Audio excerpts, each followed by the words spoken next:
She feared marrying the cruel vampire king, but his wedding night question changed everything. The castle loomed before Isabel like a tomb carved from shadow itself. Black spires twisted against a moonless sky, and the air tasted of iron and ancient magic. She gripped the velvet of her wedding dress, white because apparently the irony wasn't lost on anyone, and stepped out of the carriage with shaking hands. "You can still run," whispered Catherine, her lady's maid, clutching her arm. "There are horses at the edge of the village. We could be gone before." "They'd find us," Isabel cut her off gently. "They always do." The truth was brutal and simple. 3 months ago, the vampire king Cassius had issued an ultimatum to the kingdom. Either send him a bride or watch every village in the northern provinces burn to ash. The council had debated for exactly 2 days before her father volunteered her. The king's favorite daughter, they said, the smartest one, the one most likely to survive. What they meant was the most disposable. Isabel had spent the last 3 months preparing for death. She'd attended etiquette lessons to learn how to address a creature of legend. She'd studied history, the wars Cassius had fought, the civilizations he'd watched crumble to dust. She'd read accounts written by the few people who'd ever come close to him and lived. Some said his eyes were like burning coals. Others claimed he could read your thoughts by listening to your heartbeat. One elderly scholar had written that looking at him too long would make you question whether your own humanity was worth preserving. The castle doors opened without anyone touching them. Servants, or what remained of servants, lined the corridor in perfect silence. They were pale, almost translucent, moving with mechanical precision. Isabel tried not to wonder if they were alive or something pretending very well to be. A tall woman in crimson robes emerged from the shadows. "I am Margaret," she said, her voice like wind through a crypt. "The king will see you in the throne room. Try not to scream, he finds it tedious." Isabel's legs felt hollow as she followed Margaret through endless halls. Portraits lined the walls, all of them the same man, painted across centuries of war paint and evolving fashion. In the oldest painting, he'd looked almost human. By the most recent, she could barely distinguish where man ended and predator began. The throne room was exactly what she'd imagined, and nothing like it all at once. It wasn't ostentatious. No gold dripped from the walls, no jewels scattered across marble floors. Instead, the room was defined by absence, by the void created when one creature has such presence that everything else fades into irrelevance. The throne itself was simple black stone, and on it sat the vampire king. Cassius was smaller than she expected. Physically anyway, he couldn't have been more than average height with lean shoulders and long fingers. His hair was dark, black or perhaps dark brown. It was hard to tell in the candlelight. His eyes were the color of old whiskey, and they tracked her movement across the room with perfect focus. "You're trembling," he said. His voice was smooth, carrying the weight of someone used to being obeyed. "Yes," Isabel answered, deciding honesty might be her only weapon. "I'm terrified." Something flickered across his face, surprise maybe, or amusement. Most do not admit it so quickly. Most have the luxury of lying. He rose from the throne with unsettling grace. As he descended the steps, Isabel forced herself not to back away. He stopped a breath away from her, and she caught the scent of him, like old libraries and winter rain. "The king's council fears I will use you poorly," he said, studying her face with an intensity that made her skin prickle. "They've sent you as a sacrifice, praying that the monster can be satiated, or perhaps civilized." He tilted his head. "Do you know what I actually want?" Isabel's heart hammered against her ribs. "No." "Neither do I anymore," he said quietly. "I've ruled for 437 years, and I've forgotten what wanting anything feels like, but I suppose we are about to find out together." He extended his hand. She took it. His skin was cold, not the cold of a dead thing, but the cold of something that had existed so long outside the normal world that warmth was foreign to it. As his fingers closed around hers, Isabel realized with sudden clarity that she was about to discover if the stories were true. About to learn if she would survive the night. Or if she'd been delivered to her grave. The ceremony took place in a chapel carved from the bedrock beneath the castle. Candlelight reflected off walls of black stone, creating the illusion of being swallowed by the earth itself. Isabel stood in her white dress, which now felt less like a symbol of purity and more like the plumage of prey about to be consumed. and watched Cassius approach in robes of deepest midnight. He'd changed. In the hour since the throne room, he'd been transformed by formal dress into something even more impossible. There was a crown, simple bands of silver and what might have been starlight, and rings on almost every finger, each one seeming to glow with some internal power. When he took her hand for the vows, Isabel noticed that their temperatures were equalizing. Slowly, his cold was becoming bearable, or perhaps she was simply adjusting to dying. The ceremony was brief. No priest presided. Cassius seemed to be drawing on magic older and stranger than any church had ever dreamed of. He spoke vows in a language Isabel didn't recognize, words that made the air taste of copper. When it came her turn, she fumbled through the rehearsed phrases, her voice small and swallowed by the cavernous chapel. I, Isabel, take you, Cassius, to be my husband, to honor and obey. Not obey, he interrupted softly. Everyone froze. That's not what this is. The ancient being presiding over the ceremony, something that might have once been human, looked confused. Cassius seemed unconcerned with protocol. Repeat it, he commanded Isabel, but change it, say what you actually feel. This was impossible. This wasn't how this was supposed to go. Isabel's hands were shaking. Every eye in the chapel, and there were more eyes than there should have been in the shadows and the corners, was fixed on her. I take you, Cassius, she started carefully. I take you as my husband, even though I'm afraid of you, because my kingdom needs me to be brave, and because you're the only one in this room who might understand what it means to be trapped by circumstances larger than yourself. The chapel went completely silent. Then Cassius smiled, and it was like sunrise in the darkness, terrifying and beautiful in equal measure. That's better, he said. The reception was held in a grand hall that had somehow become less oppressive with candlelight and music. There was food, actual food, which Isabel found oddly comforting. Whatever Cassius was, he seemed to believe she still needed to eat. He sat beside her on a throne of his own, watching her with that same focused intensity while his courtiers moved through the shadows around them. As midnight approached, Margaret appeared to escort her to the wedding chamber. The hallways were endless, the stairs spiraling up into darkness. Isabel's pulse quickened as the familiar dread returned. This was it, the moment she'd been dreading since the council made their decision. The chamber was enormous, a bedroom that could have housed her entire family's estate. There was a window that looked out over impossible distances, showing landscapes that probably didn't exist in any kingdom she knew. And in the center of the room stood an enormous bed, its posts carved with symbols that hurt to look at directly.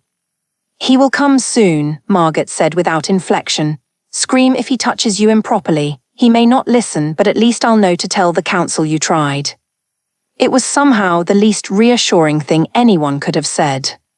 Isabel changed into the nightgown left for her, silk that felt like water against her skin, and sat on the edge of the bed. She thought of her family, her village, everyone depending on her survival. She thought of the cruelty she'd read about in Cassius's history, the kingdoms he'd burned, the lovers he'd reportedly drained of every drop of blood while laughing. The door opened. Cassius stepped inside and the air changed immediately. The temperature dropped, the candlelight flickered, and Isabel realized with a sharp, clear certainty that all her preparation had been meaningless. No amount of courage could brace you for the actual presence of something that had existed for centuries, that had seen civilizations rise and fall, that had looked into the abyss of immortality and learned to smile about it. He was still in his wedding robes. He looked almost human in the candlelight, which somehow made it worse. You're afraid, he said. It wasn't a question. Yes. He moved to a chair, a deliberate distance away, and sat. Tell me something, and I want the truth, not the answer you think I want, not the answer that will keep you safe, the actual truth. Isabel's mouth was dry. What? Cassius leaned forward, his whiskey-colored eyes catching the light. Why did you agree to this? Your father volunteered you, yes, but you could have run. You could have found a convent hidden somewhere until the danger passed. Why did you actually get in that carriage and come to me? It was such an unexpected question that Isabel's automatic defenses crumbled. She found herself speaking without thinking, from some honest place in her chest she'd sealed off months ago. Because I'm tired of being afraid, she said quietly. I've been afraid my whole life of being inadequate, of not being pretty enough or clever enough or valuable enough. And I thought, I thought maybe if I walked directly toward the scariest thing I could imagine, everything else would seem manageable, or at least I wouldn't have to spend my whole life wondering if I was brave enough to do it. Cassius was silent for a long time. When he spoke again, his voice was almost gentle. "Would you like me to leave?" he asked. It was such a strange offer that Isabel almost laughed. "Why would you ask me that?" "Because the vows were already spoken. The kingdom is satisfied. You've served your purpose simply by coming here alive. What happens next?" He paused, considering. "That doesn't have to include anything you're not willing to give." Isabel stared at him. This creature that legends said had destroyed cities, had drunk entire bloodlines dry, had built an empire on terror. And he was asking permission. "I don't understand," she whispered. "Neither do I," Cassius admitted, "but I think that's the point." He stood and moved toward the door. At the threshold, he paused. "There will be questions at breakfast," he said, "about whether you're still alive, whether you're still intact. You'll need to know what to tell them." "What should I tell them?" He looked back at her and something unreadable passed across his features.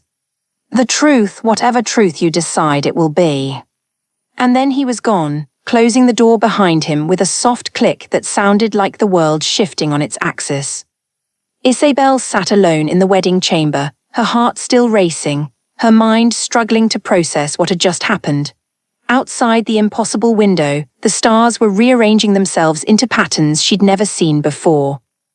And for the first time since arriving at the castle, she wondered if she might survive this after all. 3 weeks passed in a strange suspension of reality. Each morning, Isabel would wake in the vast bed and find Cassius already gone, off to whatever duties occupied an immortal king with a crumbling empire. During the day, Margaret taught her the layout of the castle, introduced her to the various supernatural beings who served in various capacities, and answered her increasingly complex questions with the efficiency of someone who'd done this many times before. But it was the evenings that changed everything. Cassius would appear in the library where she'd taken to spending her afternoons, bringing with him the cold and the presence and the weight of centuries. And instead of the conquest she'd been expecting, he would sit across from her and talk. He talked about what the world looked like in 1247, when the plague was teaching humans about mortality in new and terrible ways. He described watching the Renaissance bloom like a flower from blood-soaked soil, human genius emerging from suffering. He spoke of kings he'd advised, battles he'd fought, loves he'd buried so deep that even he sometimes forgot they'd existed. And Isabel listened, asking questions, correcting him when history had distorted his memory, treating him less like a monster and more like a deeply wounded man who'd simply been alive too long. It was dangerous, this connection forming between them. She knew that. She could feel it like a rope tightening around her chest, binding her to someone who'd existed long enough to move beyond conventional morality. Someone who could destroy her as easily as breathing. But something had shifted in that first night. Some tiny seed of reciprocal humanity had been planted, and she was watching it grow despite every warning voice in her head. By the 3rd week he was sitting closer. His hand brushed hers across the table.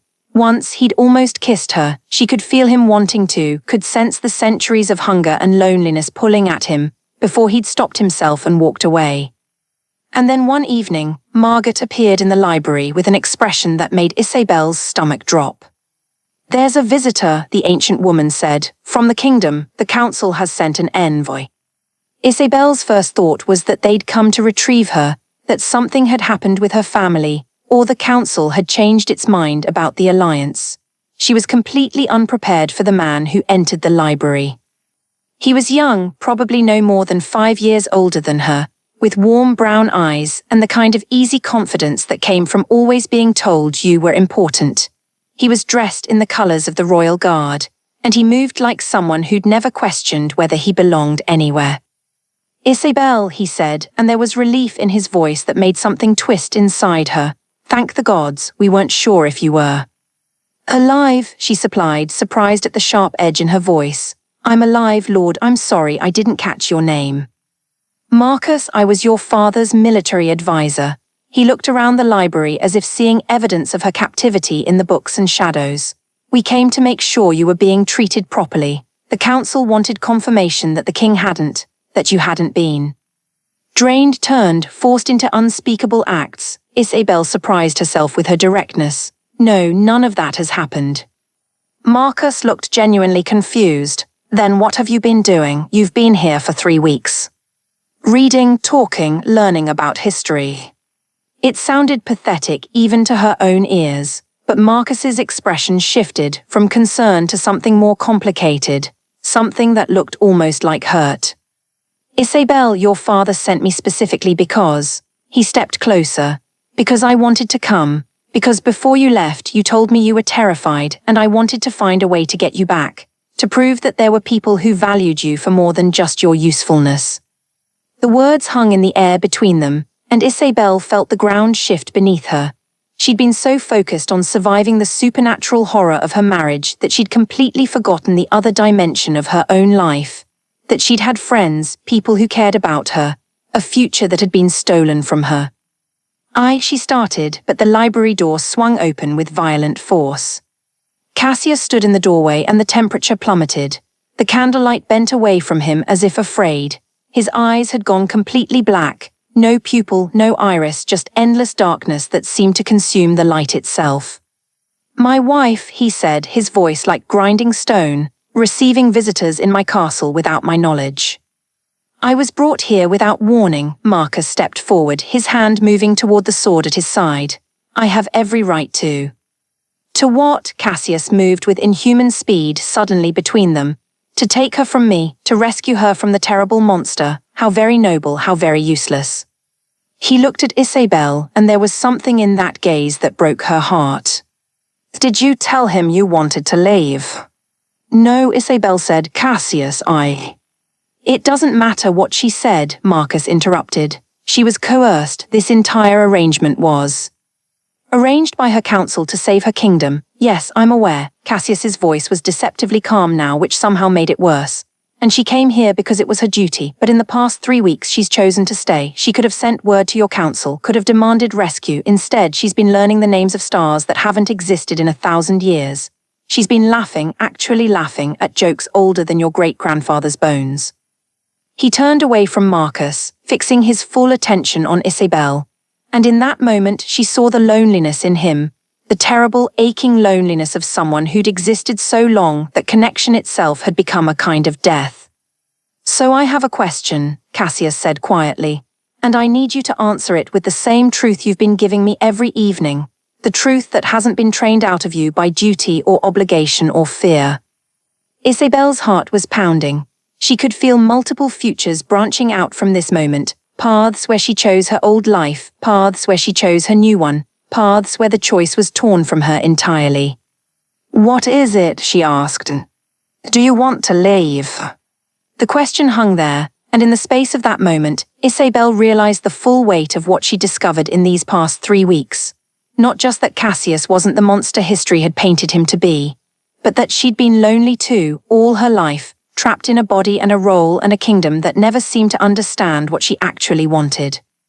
Until she came to a castle made of shadow and found someone who bothered to ask. She opened her mouth to answer.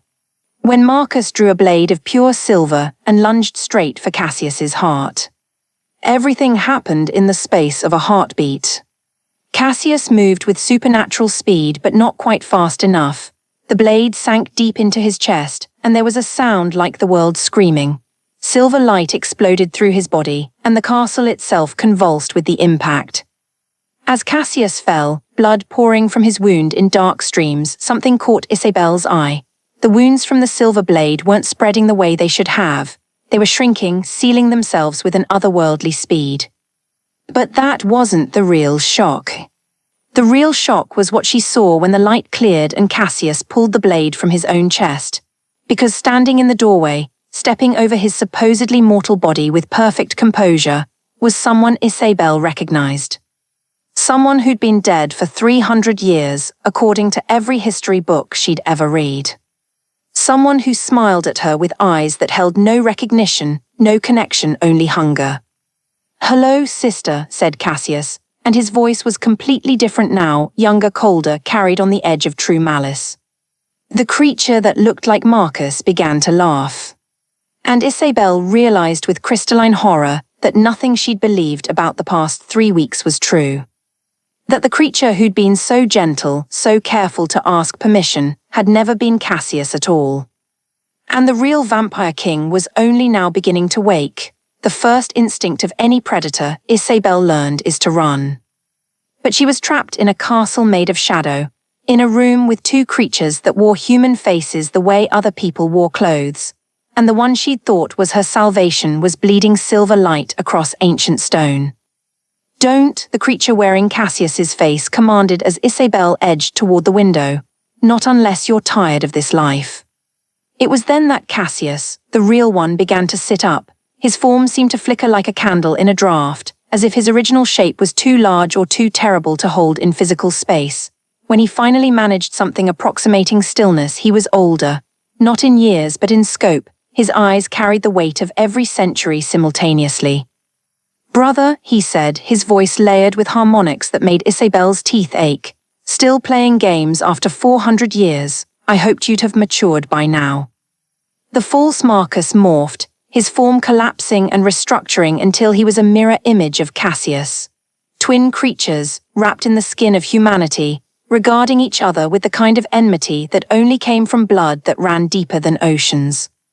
"Games," the other laughed. "I've been imprisoned in your shadow since you bound me in 1683. Games are all I have left."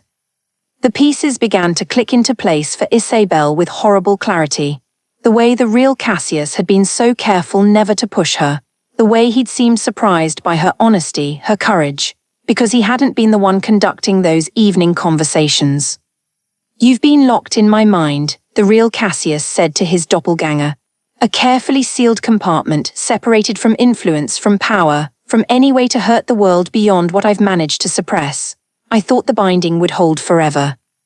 "The bride," the other said, turning to look at Isabel with an expression that was hunger and malice mixed.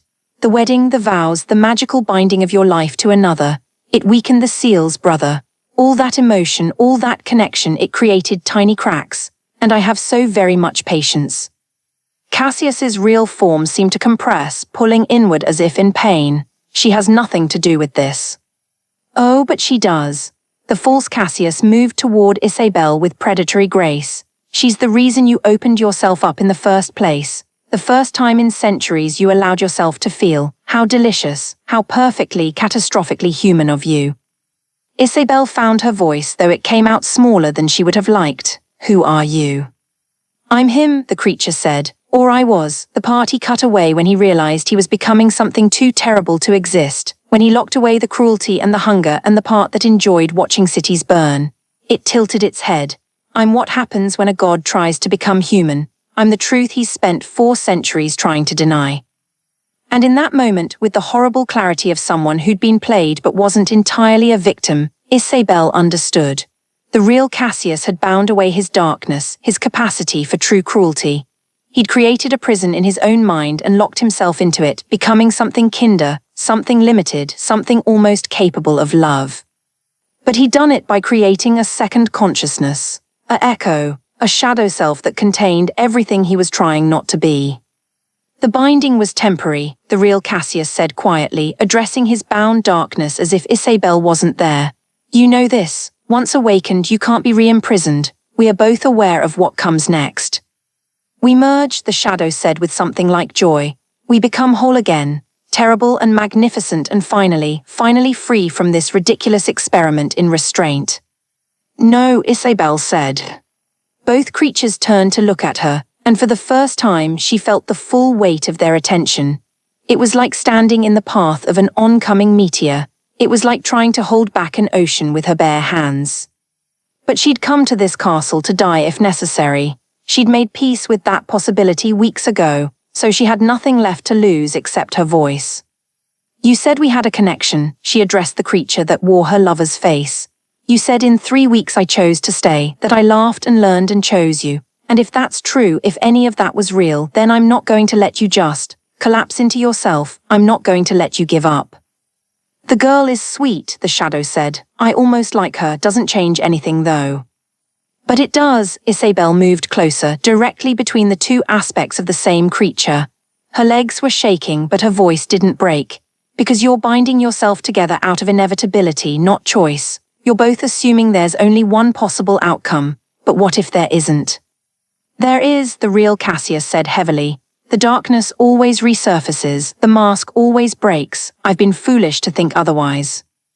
Isabel turned to face the man she'd been sleeping next to for 3 weeks, the one who'd asked for truth instead of obedience, who'd shown her that courage meant walking toward frightening things rather than away from them. You're not being foolish, you're being human, and humans get to choose what they become every single day. We don't merge with our worst selves because we're afraid of them. We acknowledge them and then we choose something different anyway. The shadow laughed, but there was something uncertain in it now. You understand nothing of what we are.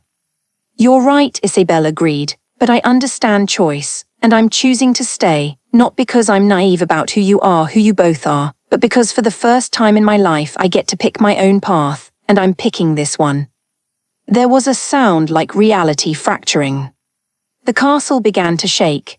Shadows poured in from the corners, and the false Cassius began to rise, drawing in power that made the air scream. But the real Cassius stood still, just stood there, looking at Isabel as if she'd given him something he'd forgotten was possible. If I do this, he said quietly, I have to acknowledge everything I am. The cruelty, the hunger, the part of me that wanted to burn the world, that becomes part of my daily choice. Every moment knowing what I'm capable of and choosing not to do it anyway. Yes, Isabel said. That's worse than the binding was. Probably, but it's honest. Cassius looked at the shadow version of himself, at the piece of his soul he tried to amputate like a gangrenous limb. And instead of allowing the merger, instead of accepting dissolution into monstrosity, he reached out his hand, not to Isabel but to the darkness itself. It screamed. The shadow recoiled from the touch as if burned. Because Cassius was doing something unprecedented, he was accepting it. Not trying to suppress it, not trying to bind it away, but actively choosing to reincorporate it. To become whole in all the terrible, beautiful ways that meant. You're insane, the shadow hissed. Probably, Cassius agreed.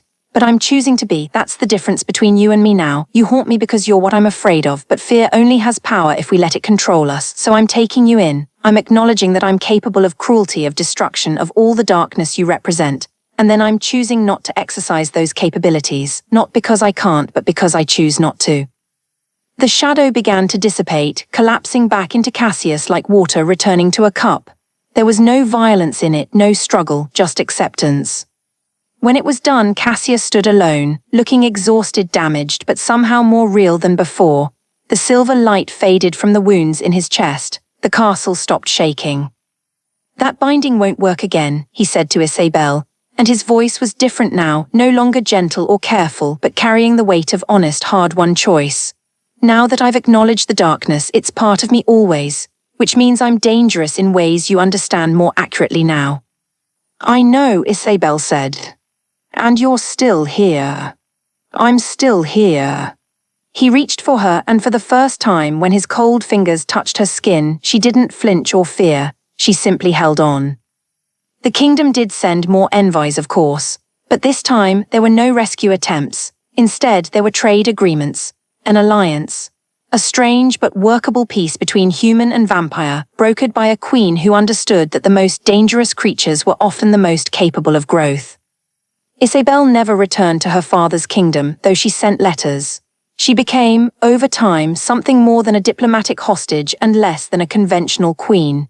She was Cassius's partner, in governance, in strategy, and in the daily practice of choosing humanity over hunger. It wasn't the life she'd been born into, and it was nothing like the life she'd expected on that first terrifying carriage ride. But it was hers. She chose it every morning when she woke beside a creature that could destroy her with a thought, and she chose it again every evening when she watched him struggle with the weight of his own capacity for darkness. The castle became less dark, less oppressive. Gardens grew where shadow had lived. Laughter echoed through halls that had known only screams. And sometimes, late at night, Isabel would find Cassius on the castle walls, looking out over the impossible landscapes beyond the kingdom's edge, and she would stand beside him in comfortable silence. Not the silence of fear or duty, but the silence of two people who'd both learned that monsters and humans weren't as separate as the stories made them out to be.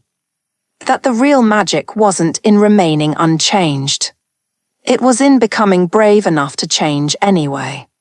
What choice would you make if your worst fear turned out to be the only one who truly understood you? Watch the full story unfold and discover how love can survive even the darkest truths. Join the Vampire Inner Circle. Patreon link in description.